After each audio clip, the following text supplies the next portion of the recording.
Ik ben Anne. Ik ben verantwoordelijk voor de calculatie en de stagiair bij bouwbedrijf Driese uit Overpelt. En ik ben een vrouw in de bouw.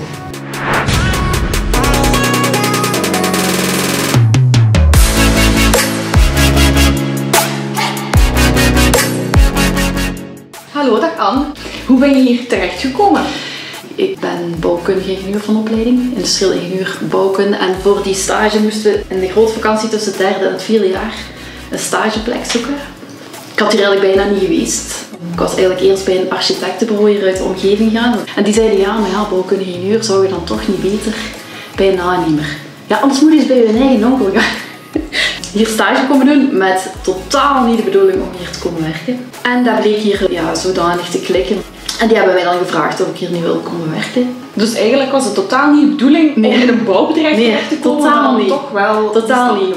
Het is pittig geweest, het is heel dikwijls heel pittig geweest zelfs.